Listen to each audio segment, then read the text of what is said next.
Hello and welcome to the Philmont Trek Talk Group's monthly Q&A, where we're going to help you to have all the information you need to have the best trek you can this summer or in any season at Philmont Scout Ranch. And this particular discussion is for the month of May 2024. And, we're getting so close.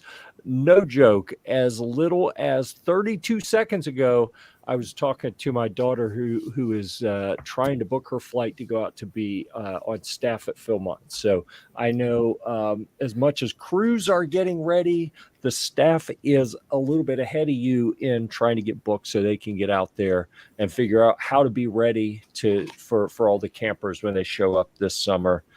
It is getting to be hectic Philmont time right now for everyone involved. So we're going to do what we can to help people in any way we can to have the best possible summer as it relates to Philmont Scout Ranch. So our panel today, right now, we're looking a little more exclusive on the panel side than some months we have 5-6 people. You know, we got honestly, we're down to the 18 this month. So hi, I'm Jeff. I'll be your tour guide today. We have Mr. T here. Darrel, where can people find you? If or when and where can people find you if they want to meet you in person on Philmont property? I know you're going to be out there shortly. When and where can they get a Darrel Tadsen autograph? Cold beer. No. He's hanging with Harold. Oh, is that across the street at the museum? No, that's halfway to Raton.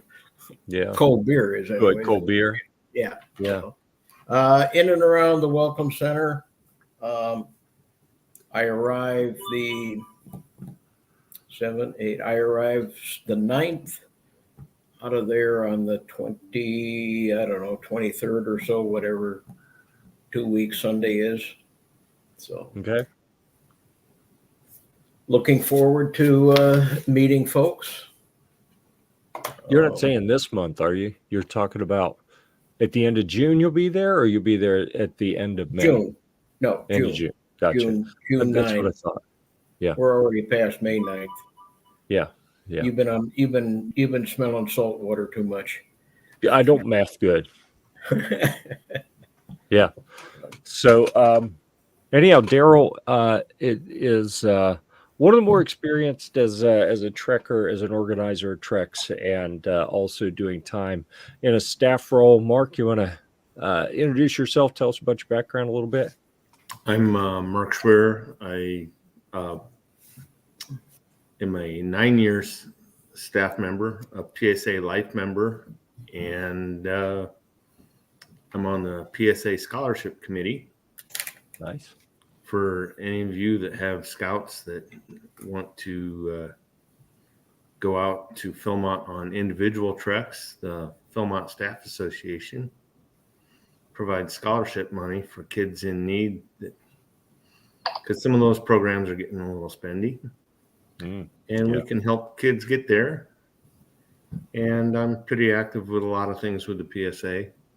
Yeah. Do you only work with kids? Like if you got adults that and I say this because like I've literally been an emergency fill-in for crews who needed adults before. Yeah. And I've heard from some that it's like, oh, we can't get enough adults who can afford it. Like, is there any assistance available on that front? It's my understanding that there is some if you will, scholarship or there are funds for assistance through Philmont. Mm-hmm. I believe there's a link on the website someplace. Okay. They keep changing around, but it's pretty easy to find. Or just call the office at Philmont and ask about it. Yeah. But I've never really heard. I know it's a big expense now for a lot of people, but I've never heard anybody not getting to go because they couldn't fund it somehow, some way. Sure. Yeah. And that's, that it's funny you say that, because that the individual fundraising, troop level fundraising, council level fundraising, whatever, that used to be, I think, a much larger part of the scouting program. I mean, I came up through the 80s and 90s, and that was how most people paid, was through some sort of fundraising. And it feels to me, at least the units I've been around, that it's almost all, self-funded, family-funded, and fundraising in general has kind of fallen to the side. But that's a whole nother discussion that we can dig into later. I do want to acknowledge Norm has said the statement StreamYard problem.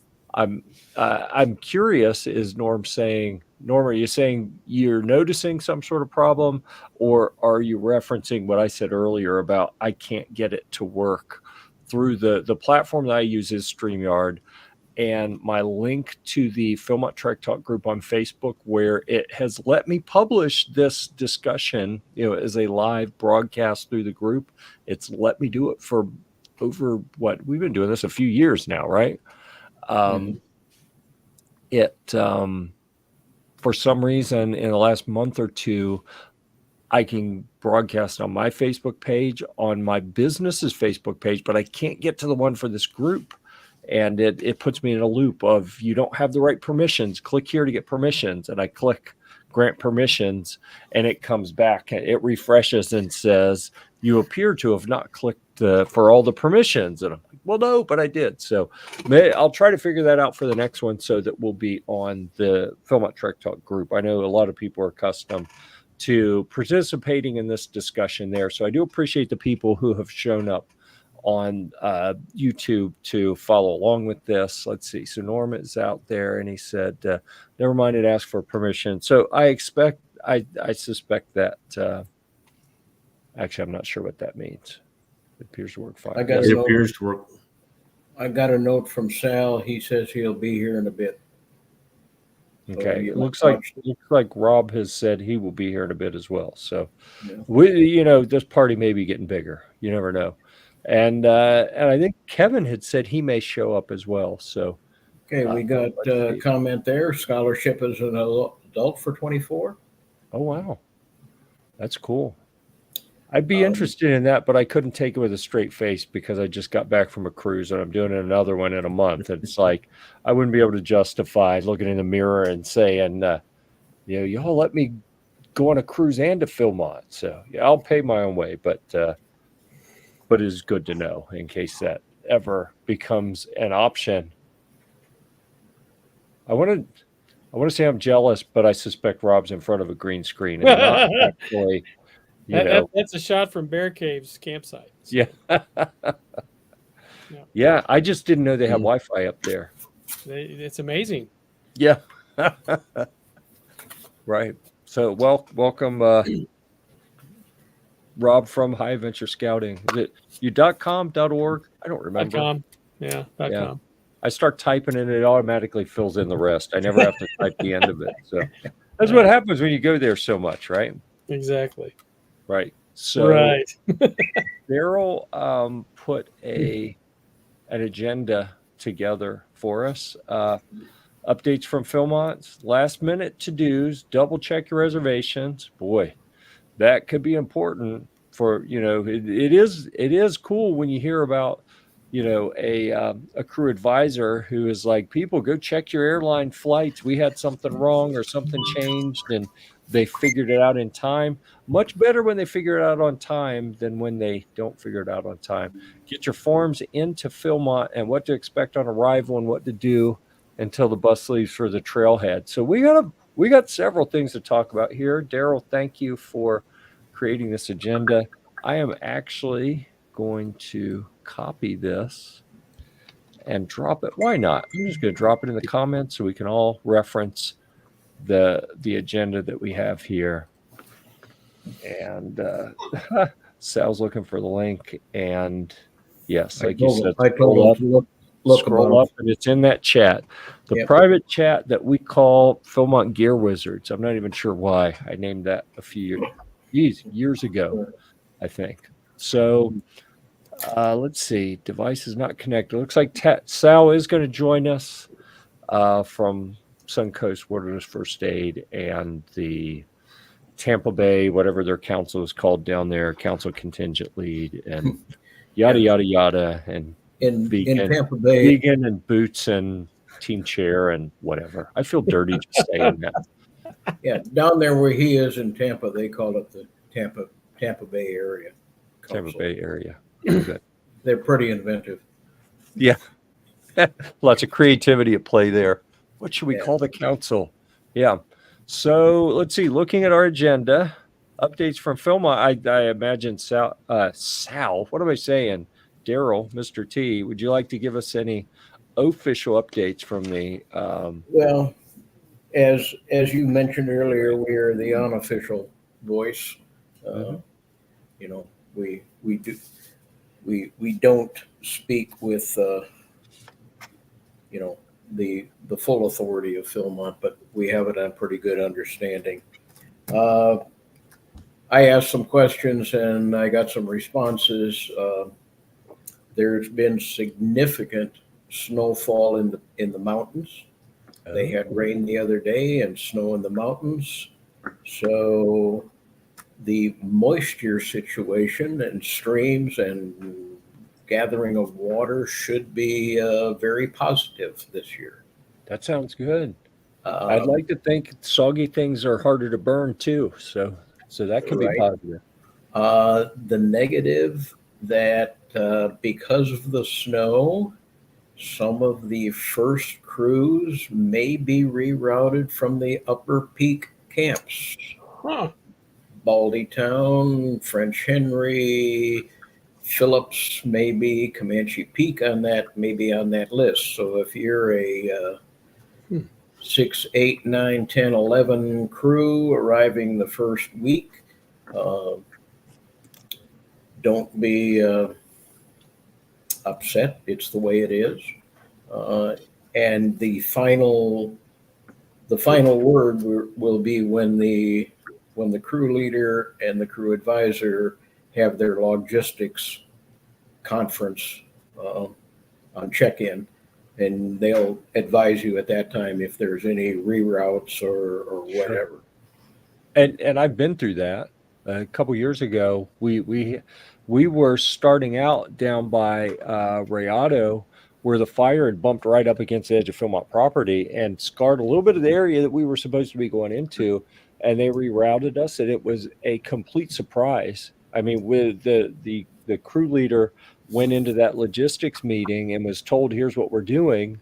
And it was very matter of fact. It wasn't you were going to go here, now you're going here. It was just, you're going here, you're going here, you're going here. They gave them all the appropriate information. And there was a little confusion. But aside from that, zero drama. They were very well prepared and logistics to get the crew up to speed. If you are one of those crews that does tons of homework and knows everything, and you're going to have anxiety if they change something, then, Darrel has just warned you. Changes may be coming, so be ready for that. And understand that can happen when you're on the trail as well. You can be Right. halfway through your trek and you show up at a camp and they say, "Here's a change to your itinerary for the next couple days," and you roll with it. The backcountry staff, not backcountry staff, the conservation people are just now arriving at Philmont and getting into the backcountry. So we're still a little ways away, and a lot of the intel hasn't come down from those early groups, parties that have gone up into the high country to ascertain the situation. But that's kind of the idea of where it may be, that some of those camps, Baldy and Phillips, may be rerouted in the early first cruise. The good thing is, as I mentioned, the moisture will be good, and including that, as long as that holds and the moisture is where they want it, most likely crews will be allowed campfires, which is Interesting. a big change from the last several years. Right now, I'm not exactly sure what the fire danger warning level is, but it's certainly not extreme like it has been for a lot of the times in the past several years. I was there 3 weeks ago. It was moderate. Yeah. So they Is got a lot of this, deadfall. They want to get, forest management, good land use, get a lot of that fuel off the ground. Some of the conservation projects will be doing that, creating slash piles and burn piles through there. But some of the smaller stuff around the camps, if it holds, campfire is always good, always entertaining, always enjoyable, and get some of that fuel load off the ground. So smoke the will other, cover up some of the body odor smell too, yeah, I wasn't going to go there, but yeah. or amplify it. Yeah. Yeah. One thing that was emphasized when I talk, okay, yeah, the prep seminar last month, they encouraged fires, and I followed up on that. Yeah. And it's still good. Yeah, and that's what I was going to ask is, were you saying that they'd be okay with people doing it, or they're encouraging? Because I've heard in years past, there have been some years where they said, well, yeah, you can, but follow these very specific procedures. And other times they've said, please do, like aggressively round stuff up and burn it. Well, I think they're Or more in that anything in between. posture of please help us. Yeah. That there are certain rules, guideline procedures that they would like you to follow, of course, dead out and all of that, so forth. So, but going on with that, those of you who are 6:15 or less arrival, your rosters need to be up to date at this time through camping headquarters, through the camping reservation gateway. That includes substituting Billy for Bobby. So it's a rolling 30 days, right? So Right, 30 days prior to your arrival. So, if Bobby can't go and Billy shows up and your roster has not been changed, there will be I believe it's $150 change fee. So make sure your rosters, as far as the names and the people are concerned, are correct, so you don't run into any unexpected charges. right. Along that same line, medical forms, get them in as early as possible. So that if there's any issues that you feel, you need special attention, certainly get that medical form in, give it a few days, and then contact Philmont and have a discussion with the infirmary concerning that individual and his unique situation, whatever that may be. I'm not sure the comment I got back is that they will be verifying identification of adult leaders. What identification that means, I'm not sure, but I suspect it will probably be at least a driver's license, so that, when you list Mr. Smith on your roster and you're Mr. Anderson, that's not going to fly real well. Well, that sure makes me wonder, like, there's got to be a good story behind why they're doing this, Bureaucracies don't usually form rules without something happening. I know I'm trying to get this to be a spicy discussion we're having here. It may be BSA IDs too, Ah. matching up. Yeah. BSA Changing members of your crew less than 30 days prior to arrival will result in a per person fee. So make sure you take care of those things. Get all the paperwork in. It'll make your process in processing the first day and a half or so go much easier. And that was one of the later on topics, what we'll chat about, what to expect upon your arrival, and, up until the time you board the bus to the trailhead, general overview. But those are kind of the updates that I have and I'm aware of from Philmont. Does anyone know? Norm says it's an NCAP requirement. I feel like I should know what that acronym is, but I'm blanking. National Camp, NCAP.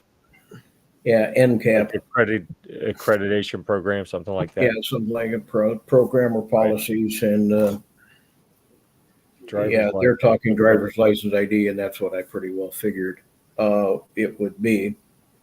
Yeah, it's also a YPT issue. Makes sense. There was something else I just thought of, but anyways, it'll come back around, I guess. But I was going to say some of the early staff, the more senior staff, various directors and so forth are showing up at this time. The majority of people will start showing up within the next week or so. And I think, Jeff, you said your daughter's due out there on the 25th. Was actually supposed to be there on the 1st, but we had some family conflicts. So okay. But anyways, that's typically she's in conservation. So like you said, a lot of the cons people are arriving early. They have additional trainings and things they have to do to get the backcountry ready. Not only the backcountry ready, but the whole base camp. Yeah. Those 250, 400 tents or whatever they put up for base camp all got to be put up. If you ever look at the Philmont webcam and one of the shots when they pull back and zoom out, you can see a portion of Tent City, and there is no canvas up yet. Wow. So that'll be coming, and they got a lot of work to do there and get everything ready. So when we get there, everybody has a spectacular experience. So that's kind of where we are. That's the goal. That's the goal, definitely. Let's see. Following the agenda here. Let's see. And it looks like Sal's trying to get in. He's kind of blurry, and he has a halo around his head. I'm going to bring him in, and we'll see if this works. Wow. All right. Don't ask.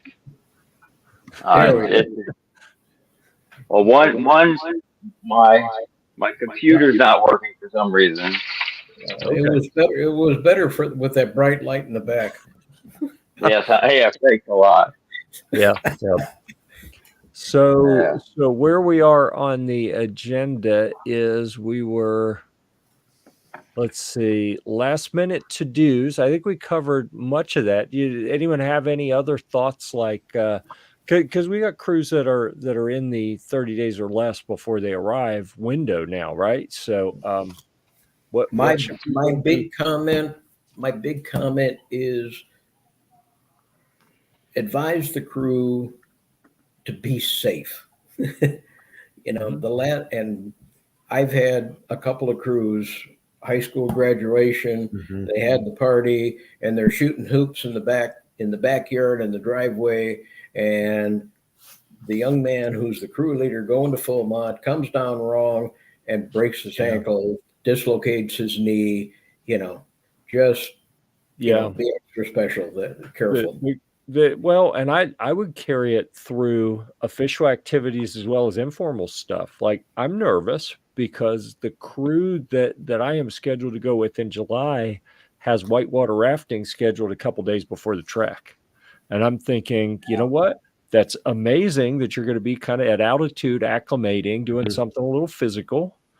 But I personally have done some whitewater rafting, and I've seen people mess their feet and ankles up. You jam them up under the tube in the raft so you don't fall out, and then you hit a rock, and now your foot's broken. And how are you going to do your trek? So I would say, if you are still planning activities before you get on the trail at Philmont, think long and hard about how much risk you want to expose your crew to, because it may be fun scrambling on rocks and doing some extra additional side hikes and whitewater rafting and things like that. But you really don't want to have to interrupt your path on the way to Philmont to get someone, out of the hospital and back home so the rest of the crew can go do a trek. That would be bad for everyone. Yeah. One other thing they always stress is anybody having prescription meds, have the original prescription bottle with you. Yep. So you can show it in Health Lodge if there's any questions. Yeah, And don't break it down early into your Yes. Monday, Tuesday, Wednesday, dispenser. Do that after you visited the health lodge. They want to see a non-expired medication, and also that you have sufficient quantity for the 7, 9, 12 day that you're going to be there. Yeah, break down. I'm telling you, as long as it works, it's a wonderful acclimation to do something strenuous at altitude before you get on the trail. All it takes is one person getting hurt, and now it was a terrible idea. So, to me, as a risk-averse person and seeing the escalating cost of a Philmont trek every year and how much people sacrifice and put into getting a kid there or an adult, not the kind of risk I think is prudent before a trek. You want to whitewater raft? I like rafting. Do it after your trek. That's my opinion. But the big world, y'all do whatever you want. Yeah, there we go, Yep. Norm. I do think it's a great idea though if a lot of crews camp in the area or in the area so that they're right in there first thing on their arrival date. The earlier you can be in, like between 8 and 9 in the morning at the Welcome Center, that's like awesome. It makes a difference. It really does. Yes, it is. That's how we go. That's why we go a day early. Show of hands here. Who has had altitude sickness issues on the trail at Philmont? Me or somebody else? Either one. Like personally, I have twice. And those times both we flew in a day early, and we stayed in Colorado Springs, and we got to base camp a day early. Day 2 on the trail, I had issues both times. First day we had some real challenging vertical, and I was in shape, but it gave me problems. So extra days to acclimate are a really good thing. Oh wow, Caffeine withdrawal is a big one too. yeah. Oh, not for me. I get juiced up every morning, man. Not They for give you me. those little packets and just dump it in your water. You just mainline it up. Pretty much. You put it under your tongue. I mean, it'll rot a hole under your tongue, but whatever. Yeah. No, I don't recommend that. I For think it is better to wean yourself off, but that's not what I do. No medical background here, but I've heard people who medication out there. Is it Diamox? Is that the altitude sickness med? An altitude sickness. It is prescribed. It does take a doctor's prescription and start taking it about 2 or 3 days before you head out. And Yeah. I've heard that. Well, I know it works. A friend of mine had problems, and That's good to know. These are all things that fit into our agenda item of, last minute things to do before you get too close to your arrival date. So if you have any question about this, talk to your doctor. You can get it and not take it unless you need it. Like, I don't know. I don't have medical training either, but you could talk to your doctor about different strategies for how to manage altitude, and it may involve having something on hand in case you need it. I don't know. A lot of the food packets, the drink mixes in there have been heavy on electrolytes and things like that. To help you. Some of them, don't have a really great taste, but hey, it works. They're less filling. Oh, if you use more than one packet, it's much better. So Check gear. Make sure your gear is in order. Everything is tidy, put together. The soles on your boots are not coming loose from the miles and miles of prep hikes that you've done. And now all of a sudden the boots are worn out. Go over your gear with a not fine tooth comb, but make sure it's in working order. The stove's light. You don't have any little carbon flecks in your whisper light or whatever. Right. Good. And I'm a big fan for gear of having a crew shakedown where everyone gets their gear out and you go through items on the list. And when you say the item, everyone holds it up.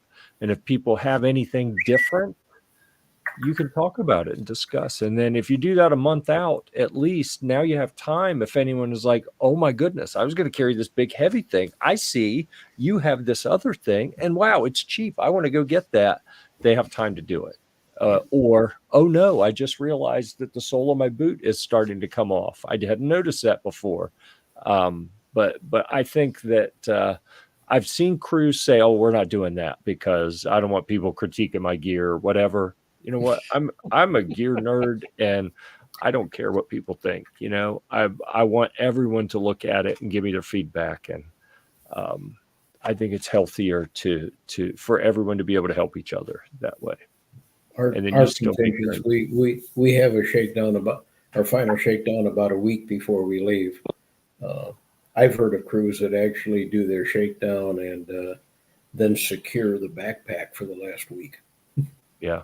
I don't pre-plan anywhere near well enough to do that. Me neither, but we do that for our troop backpacking trips, not for Philmont, but especially the younger guys that tend to like to take all kinds of stuff with them. If they take the bag home, we'll do a shakedown. They have to leave it there.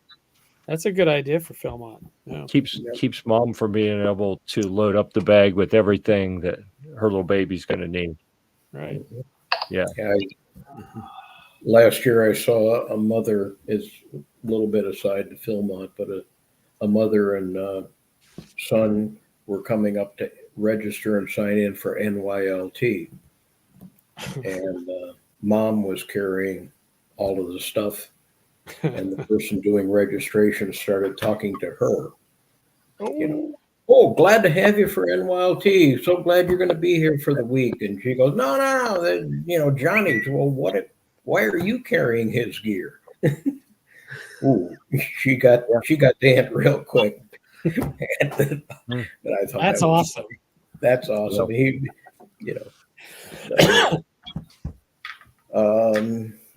What else last minute? Well, you said double check your reservation. So you're going to double check your actual Philmont reservation. Travel, like if you have a flight or a train or whatever, don't forget how you're going to get there. Like say you got a flight, how you get into the airport. Be sure you have that as well. If you're staying at a hotel along the way, double check those reservations. What else is missing that people should be double checking here? Shuttles from the airport too. Yeah. Bus ride. If you're a large, more than one crew, where are you stopping for food? Because some places can't handle. If you're four crews, stopping at a restaurant is going to slow you down real fast. Stopping at a fast food joint is going to slow down real fast. So figure out what you're going to do ahead of time for your food. If you're flying into Denver or Albuquerque, you're going to have to stop somewhere to eat. Mm-hmm. How are you going to eat? Yeah. That's good. Yep. Have it planned out, have it paid out. If you can pay it ahead of time, pay it ahead of time. Have it planned out. And especially if you're taking a larger bus, where you're going to stop for breaks. You're going to drive straight through, talk to the bus company, make sure the bus drivers only can drive 10 hours a day. Yeah. It's 10 hours a day. So if they're coming from Denver to Philmont, they can go, if they can go back to Denver the same day, but sometimes they can't. The other thing that I found several years ago, call your credit card company ahead of time and tell them you're going to be out of your local area and maybe dropping some heavy charges. I was declined at a couple of places and called in, and they said, well, you're in St. Louis and now you're charging something in New Mexico. Yeah. At a gas station or whatever, and they turned me back on, but you might do that ahead of time. Right. Yeah, that's smart. We have the next item on the agenda. Let me see if I can find. Oh, there it is. We're 35 minutes in, so we got about 25 minutes left just as our time check. Okay. The next item on the agenda, I went ahead and put a link in the chat that anyone can look at if you like. It is a shameless plug. This program is sponsored by Gear Report, which is the publication that I run. And I wrote an article and created a video a few years ago. And it is, admittedly, it is a little bit not 100% current at this point. It may be slightly out of date. Like it references the the BSA museum. That location now is where the advisors meeting has happened for the last 3 or 4 years. So that is a little bit different in the video, but we do have like a walkthrough of, if you want to understand the process, there will likely be some little changes in the details of this process from what you see. This is all stuff I documented on our 2017 trek. So it's been a few years, but the bulk of it's going to have you prepared for getting off the bus, meeting your ranger, going through all the different offices, where you get your medical recheck, where you eat, where you pick up gear, all of that kind of stuff. If you're visual like me, it has overhead views of like satellite view of a map to show you where all the buildings and things are, as well as like on the ground walkthrough footage. So that could be useful to help you understand where you're going if you've not been out there before. And it's in a convenient video format. You have to listen to me narrate it if you watch it. So just be aware of that. But all right, Sal is back. We'll put him back on the screen. Man, I'm having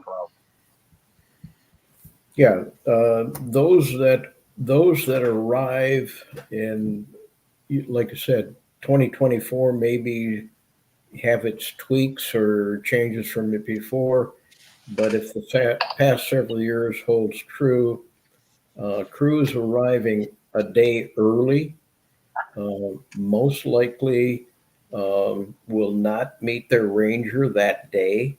They will be given the welcome talk, and much like your video, they'll explain where things are, map of base camp, and so forth, and be shown to your tents. And I believe I heard one of the prep videos that those arriving crews will meet their ranger about 8 or 8:15 at what they call the blue tents, which are blue out table. of logistics rather than Last year, Yeah. last year we came a day early. We did registration early, and we met our ranger at 8:30 at the blue tables. We got a head start. right. Yeah. But not on the day not on day zero, that the day early. No. We won't meet Right. your No. ranger the Right. day. Day one. Day one. That gets into logistics But, first. So Yeah, be prepared for that. And as we talked about at the beginning, you'll have a logistics conference. The latest and the greatest information on water and camping and trails and all that stuff will be gone over with the crew leader, crew advisor. And if there are some modifications, please take it in stride. Philmont has been doing this for a couple of years, and they probably have a pretty good handle on the backcountry. And it depending upon the activity, sure, Baldy is a big thing, and if you can't climb Baldy because there's snow on it, it's not end all for your trek. The whole trek is an experience that you'll remember for many, many years, if not a lifetime. So kind of go with the flow.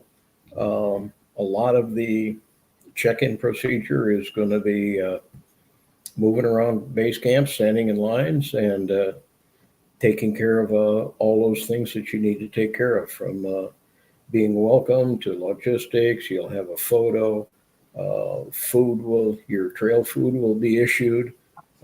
Make sure you meticulously count it so you're not short a meal or two.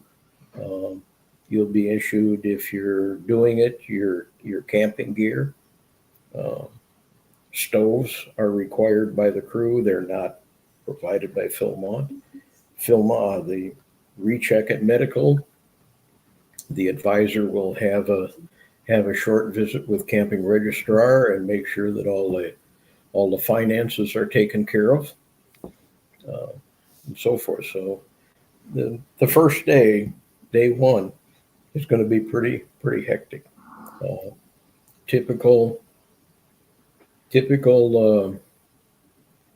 procedure is to have a crew at least in base camp at altitude, their altitude, 6,500 for acclimation, for probably a minimum of 24 hours. So, if you're a late arriving crew, 2-3 in the afternoon on day one, your bus to the trail will probably be 2 or 3 the next day.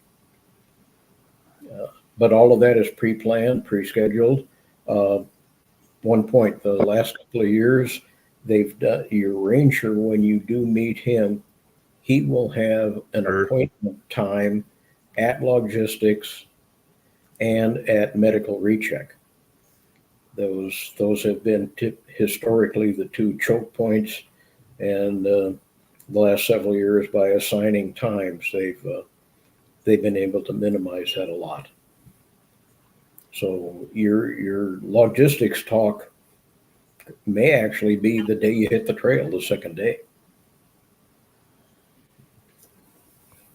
So if you have the time, the museums are open. Make a reservation ahead of time if you want. The villa is open for tours. The ever popular Tooth of Time traders will take up a lot of time and put a dent in your plastic credit card if you let it. And once you make your way in, you can go get a soft serve ice cream at the cantina. At least that's what I do. I was going to make a plug for the Tooth of Time, the trading post.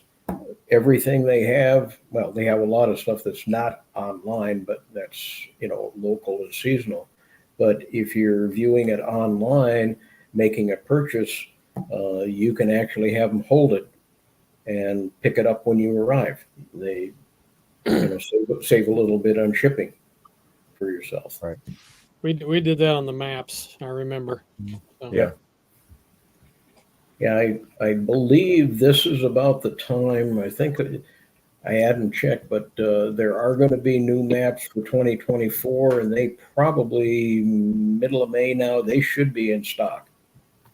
So you either may want to order them or, pick them up at Philmont. The peaks haven't changed much. Some of the trails may be moved around a little bit, but I think it's pretty much the same as it was before there. Oh, Baldy's still in the North Country. They moved it. Yeah. It's still. Well, I heard it was in discussion to relocate it. Yeah, it was totally snow covered. 400 feet too. Wow. So, but they are going to be doing a few more itineraries in the Burn area. Harlan has reopened. I think some of if that's an early one, coming up from, where is it? Along Highway 64 up through Vaca, headed up to Harlan. The Dean? That I don't know if Head of Dean's back open or not this year, but I know Harlan is. And they're Deer Lake Mesa? I know I've heard. Yeah. Looked at some of the itineraries. They go up to Devil's Warstation and Deer Lake Mesa, and it looks like Mark is going to try to scare the wildlife. Everybody should go to the Tooth of Time and get your new Hawaiian shirt. It's got the Philmont bowls in it and everything in the pattern. Awesome. Isn't that interesting? Yeah. And they're going to sell out. A synthetic button-down shirt isn't a bad idea on the trail anyway. So I could maybe make an argument for taking that on the trail with you. Mm-hmm. It might wear well. Yeah. I want to show something. We got about 15 minutes left. I'm going to bring this back on the screen and show you. I just noticed we're out of date already. I've got to I got to redo our banner. It says 19,000 plus members. We are over 20,000 members now. So thanks to everyone who has become a part of the group and contributes, and especially to the team that helps to police and manage and update. Honestly, I work with a number of different groups covering different things in Facebook, and this is one of the easiest to deal with because people generally want to be nice to each other, which is not the case in every group. So thanks to everyone who participates in the group for helping us to get to critical mass so we can help more people and help them have the best treks possible, because that's what our goal is. Okay, so looking at our agenda, Sal keeps dropping because of Wi-Fi issues or whatnot. So while you are coming in crystal clear, Sal, is there anything that you'd like to talk about? I mean, you've done a number of contingents lately. What are we missing that people need to know at this point before we lose you again? Yeah, I know. It keeps going on and off. I don't have no reason why. My Bluetooth won't hook to my computer. So there you go. It's one of those nights. Some things I want to make sure of. I'm having problems with people uploading their medical forms. I don't know what the problem with it is this year. Have them keep harassing the heck out of them until they upload them. Gear is good. Make sure if you're a contingent and make sure all your bills are paid. Because if you show up and your council hasn't paid your rest of your bills, somebody's gonna have to pay it before you can keep on going. And usually that's a big bill. Yeah. And what else was Darrel was saying about going through the burn? Yeah, Deer Lake Base is open, and Harlan's open, and Santa Claus is now a trail camp, and I think it's going to be a dry one too.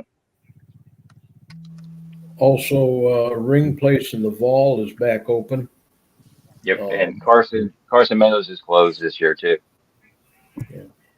So here's a question, because we've got people who've taken independent single unit treks and council contingents both. What are you bringing paper copies of now? Because you mentioned, Sal, uploading. Some people having challenges with uploading. Let's say you get everything uploaded successfully. What are you still bringing paper copies just in case? Oh, I'm still bringing a paper copy of a medical form because we have to travel. We're not going from Tampa directly to Philmont. We're going to Denver, taking a bus from Denver to Philmont. I got to travel with these people. I still need a medical form to travel, because what happens if he gets sick on the road? I got to find out. Then I also make copies of Willis first aid cards, even though you upload them. I make copies anyways. Make a copy of your roster. You can print that from the gateway. Make a copy of your roster. If you're traveling, make a copy of your airline reservations, your bus reservations, hard copy of everything. And I believe they still require front and back of your medical insurance card. Yep. And if somebody has not uploaded in the past the medical form, you have to upload your medical form separately, then your immunization record separately, and then your insurance card separate. If you try to scan it, you need to scan it 3 times, not just one big lump. Good to know. All 6 pages of paperwork. You got to upload, scan your medical form, your immunization form, and your medical form, all different scans to be uploaded. Don't be like me and scan them all at the same time and then just every time. Yeah. All right. Good tips. You know, it's also a good idea. Every crew is required to bring X amount of crew gear, up to and including a crew first aid kit. It's a good idea to go through that crew first aid kit and make sure that everything is good and not out of date, or, you know, just not going to work or not stick, or, you know, just make sure everything is in good shape. And the quantities that you want in your crew kit are there. Yeah. And Yeah. I If think you're using most a crews take too much. Yeah. But If you're using a kit that has been carried on a trek before, you want to make sure, you have everything and something hadn't been used or lost and it's still in date. But also to your point, you probably want to, as part of your crew shakedown process, see what individuals are taking with them and make sure you yes. don't have a lot of duplication, unnecessary duplication. A little bit, maybe it's okay, but everyone doesn't need to carry basically a crew first aid kit. And I've been at shakedowns where basically every person in the crew had a crew first aid kit. Yep. Oh, jeez. And we had to talk some people off the ledge about, no, it's okay if you don't carry one of everything yourself. Like you have one or two for the whole crew, that'll be enough. That's a lot of medical stuff, pocket knives, there are a whole lot of things like that people are accustomed on their weekend backpacking trips to everyone carries their own. It's like, you don't really have to do that on a crew trek. Yeah. I'd like to thank Sal for recreating the early hours, pre-eclipse hours. For anyone who missed it last month when the eclipse came through, this is what it looked like. Right, and I'm not saying I looked directly at the sun, okay, but if you did, this is what you would see down here. Oh, it's gone. Either that, Sorry, Sal, I didn't mean to pick on you like that. either that, or it was the Northern Lights. I don't know. Yeah. we may have lost him for good this time. And that brings a point. Philmont has very little ambient light in the backcountry. Nature calls sometimes during the middle of the night. You might want to spend a few extra minutes and take a look at this universe that we live in. You will see stars like you have never seen before. Yeah, we had a ranger. What was it? It was in 17. It's a guy from the Naval Academy, actually, and he sat us all down on a cliff beside, what was it, Toothache Springs, I think, looking out over the valley, and talked about. He used the word perspective and said, at any point, if you need a break, you can call for a pack on break. You can call for a pack off break, as appropriate. But also, you can just say perspective and stop because you see something, you want to take it in. And he encouraged people to do that. And that became a thing within that crew. And no one even abused it. It was like very good to say, you don't have to call it out to the crew when they're sleeping. Like, hey, I'm peeing, but I'm looking at the stars. Y'all come perspective, look with me. You can do that yourself. But I don't want to dictate what you do with your crew. Y'all be as tight or not tight as you want within YPT guidelines. So, but anyhow, don't be afraid to slow down and take it all in. Don't just look at the back of the boots in front of you the whole trek. I remember one trek particularly. We were at Devil's Wash Basin. We had cleaned up, supper was done, bear bags were hung, everything was the way it should be and squared away. The other adult advisor and myself, we were sitting by leaning against a pine tree, sipping some water, and a big thunderhead was forming off in the distance. It was going away from us, so it wasn't a concern or a threat for us. And we saw it starting to get the orange and the green and the yellow colors that they do, and we could see the lightning going through it. And pretty soon, the rest of the crew was out there sitting around with us, and we sat there for like an hour, and I don't think 10 words were said. We just observed, and one young man said to the crew, he says, "Man, this is fantastic." He says, "I wish I could tell my friends." And I goes, "What do you mean you wish you could tell your friends?" He says, "They're going to think I'm crazy that I sat here for an hour, watching the sky and this cloud and thunderstorm, form off in the distance." He says, "They just wouldn't understand. You got to be here to see this." Yeah. And that's when you start to know that you're doing the right thing and dragging these kids out of their comfort zone and, putting them out in nature and getting through to them. Okay. We're down to our 5-minute check before we wrap this up. So we're going to make last call. If you're out there watching and you have any other questions or comments, go ahead and get them in the chat now so that we can address them. Or you can always go straight to the group on Facebook. We took a look at it earlier. I'm going to drop that link over here in the chat again, just in case you stumble across this on YouTube or any of the other platforms that we're on, whether we're on X and Twitch, and I think the Rumble feed failed again this evening. I'm not sure why. I'm gonna have to look into that. But we're on a bunch of different platforms. Odyssey, we're on Odyssey. So wherever you're watching, if you happen to be on one of the other, I think we're on the Gear Report Facebook. Wherever you are, if you hadn't found the group yet, there's the link so you can go check that out and be a part of the group. Did you say Odyssey or Oddity? Yes. The platform is Odyssey. I am the oddity. Yeah, I think the whole group is. Yeah, well, could be. So Norms, y'all want to? I'll let you guys. If you can only do one, what do you think? Oh, If you could only do one, I'm going to Burrito? say Burrito Banquet if you can get in there in time. But I've never been there, so the St. James is always solid. Mhm. I always want to go to Cold Beer for a green chili cheeseburger. Something And- about pulling in with the busload of scouts to a place called Cold Beer just doesn't feel right to me.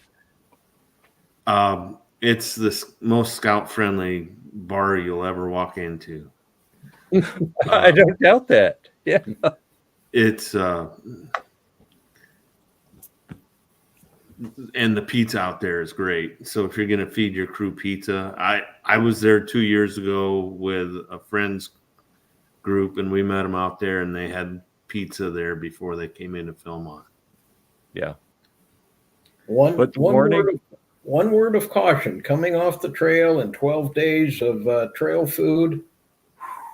Watch that real food intake. There's a transition period, so Yeah. to speak, or transmission overhaul. Sure.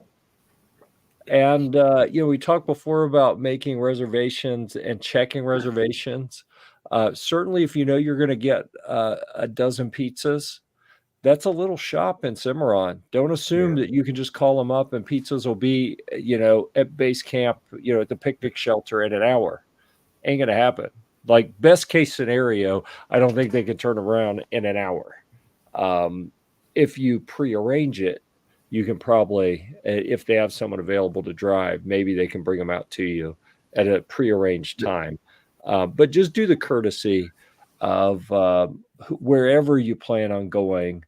If you can give them a heads up, and then please show up. Don't give them a heads up and then not show up. Yeah. And there is a new restaurant in Cimarron too. They have reopened the Kit Carson, or what was the Kit Carson, and I cannot remember the name. Down on the far east end towards the gas station. Yes, near right in front of the new fire station. Yeah. And like just everybody, always they also have a Family Dollar. and Blue Dragonfly is always I've good, heard but it's small. Are they? Call ahead. Right? I know it's not season yet, Mark, but are they open 7 days, or are they closed on like Monday, Tuesday, or didn't you experience that? I would have to look on the website or Facebook site. I cannot remember. I think they just opened up like 2 or 3 weeks ago. Like Kathleen opened up 2 days after I was there. Yeah. That's just not fair. I've got a page up here on Gear Report that it is time. I'm glad you guys mentioned this because it is time now for me to reach out to the contacts in Cimarron and say, hey, let's update. I still have on this page, Blue Dragonfly is listed as closed. And I did hear from one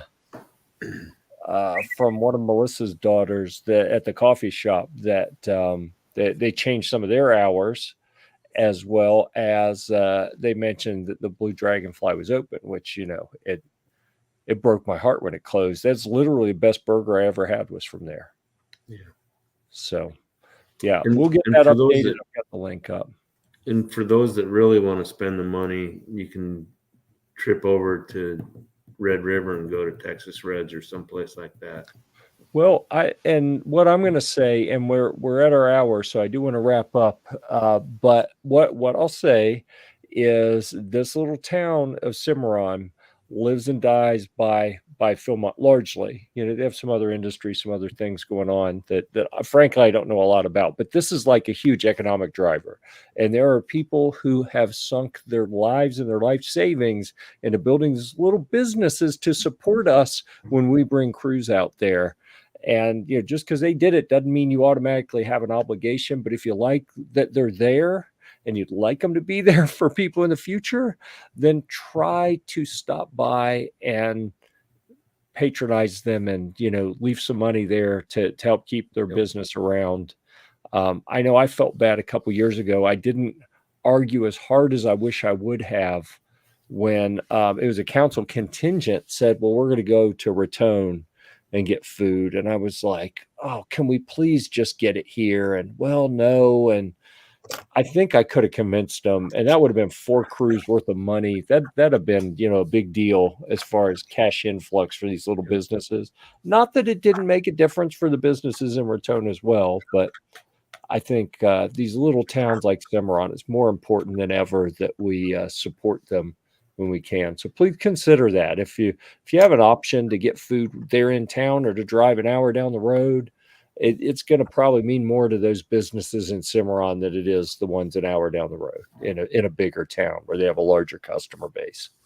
So that's my sales pitch for supporting the town there in Cimarron. Yeah, and I suggest every crew that can should go to hikers and get some ice cream after their trek's over to celebrate.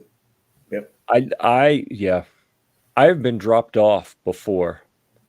Like when we're pulling into town, I said to the bus driver, can you just drop me over here? I got some ice cream. Everyone else went to the St. James. I was like, you know what? This is going to take them 15 minutes to get seated. I can have ice cream and walk over there in that time. So I don't recommend it. Everyone try to go off on your own like that. I did a PSA trek one time where we hiked in from Dean Cow, hiked into town to Burrito Banquet for burritos, and then went over. Actually, Bill Spice, the general manager, gave us a ride over to the art gallery when it was still owned by Val. Right. Yeah. And they had ice cream. Nice. That's cool. I like it. I'm a fan of the soft serve and the cantina. I am a fan of the whatever they call hard serve, whatever, the regular ice cream and the art gallery that's now the coffee shop, Hiker's Coffee. So wherever you can find ice cream, let me know. I just got off a cruise ship yesterday and I ate my body weight in ice cream every day. Just about. Yeah.